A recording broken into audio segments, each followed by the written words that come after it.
Cricket के मैदान पर तो क्रिकेटर्स पार्टनरशिप बना ले रहे हैं, पर लगता है इनके खुद के घर की पिच इतनी स्लिपरी हो गई है कि वहां इनकी पार्टनरशिप सही नहीं चल पा रही। आजकल क्रिकेट की दुनिया में एक नया ट्रेंड आ गया है जिसको फैंस ने डिवोर्स लीग का नाम दे रखा है, और इस लीग में नई एंट्री की अफवाह है वीरेंद्र सहवाग और उनकी वाइफ आरती अहलावत की। तो आगे बढ़ने से पहले क्रिकडू को लाइक, शेयर और सब्सक्राइब कर लें और नोटिफिकेशन के लिए बेल आइकन जरूर दबाएं। इस लीग में हार्दिक पांड्या, शिखर धवन, मोहम्मद शमी और युजवेंद्र चहल तो सहवाग से पहले से ही खेल रहे हैं। अब देखते हैं कि ये कैसी बैटिंग करेंगे। सहवाग और आरती की बचपन की दोस्ती का प्यार जवानी तक बढ़ा और 2004 में दोनों ने शादी कर ली। आरती उन क्रिकेट वाइफ्स का हिस्सा बनी जो हमेशा स्पॉटलाइट से दूर रही हैं। लेकिन पिछले कुछ दिनों से न्यूज है कि सहवाग और आरती के बीच सब कुछ ठीक नहीं चल रहा। इंस्टाग्राम पर अनफॉलो करना आजकल ऑफिशियल ब्रेकअप अनाउंसमेंट बन गया है और दोनों ने यही किया है। अब ये अफवाह है या सच, इस पर सहवाग ने अभी तक कुछ भी नहीं कहा है। लेकिन एक बात मान लीजिए, अगर ये तलाक होता है तो ये क्रिकेट के डिवोर्स लीग का एक और बड़ा नाम बन जाएगा। क्रिकेट की दुनिया में आजकल डिवोर्स चैंपियंस की बाढ़ से आई हुई है, जैसे युजवेंद्र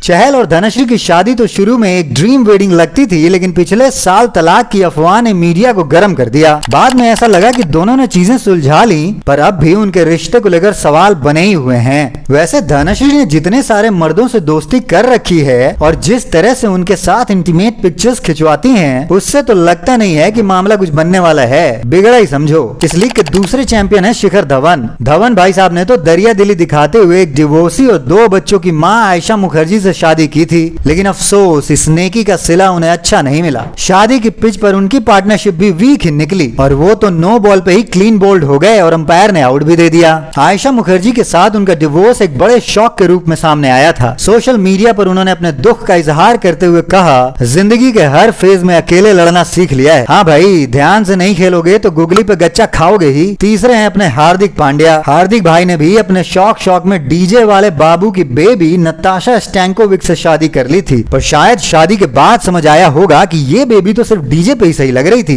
किचन में नहीं। हार्दिक ने कहा, भाई हम दोनों की पर्सनैलिटीज इतनी ज्यादा अलग हैं कि नताशा के साथ रहना मुश्किल हो रहा है। हमने साथ मिलकर अपनी पूरी कोशिश की, लेकिन हमें लगता है कि अलग होना ही हमारे लिए सबसे अच्छा है। और ऐसा बोलकर हार्दिक भाई ने भी अपने एक बच्चे की अम्मी से शादी के 4 साल बाद ही 2024 में पार्टनरशिप को तोड़ लिया। और शमी भाई साहब, भाई उनका तो सबको पता है, उनकी मॉडल वाइफ ने उनकी जिंदगी में एलिमनी के लिए उन चरस बो रखी है। क्रिकेट और रिलेशनशिप्स में ये डिवोर्स लीग का जो नया ट्रेंड आया है, मुझे लगता है इस पे भी 2020 का असर कुछ ज्यादा ही है। भाई देखो, शादी तो टेस्ट मैच होती है, पर अब ये आईपीएल की T20 वाली जनरेशन को पेशेंस ही कहाँ है इतना कि वो 5 दिन का मैच देखे। तो बस शादी भी आज की और कल खत्म वाले मामले में ही आ गई है। फिलहाल वीरू और आरती के बीच सब कुछ खत्म होने की सिर्फ अफवाह है। जब तक दोनों ऑफिशियली कुछ अनाउंस नहीं करते तब तक ये एक नो बॉल ही समझी जानी चाहिए। लेकिन अगर सच में तलाक होता है तो एक और ऑल आउट डिक्लेयर हो जाएगा क्रिकेट की रिलेशनशिप हिस्ट्री में। पर दोस्तों, आपका क्या मानना है? क्या क्रिकेट की ग्लैमरस लाइफ उनके पर्सनल रिलेशनशिप को खोखला कर रही है? कमेंट में बताएं और इसी तरह की अपडेट्स के लिए बने रहिए क्रिकडू के साथ।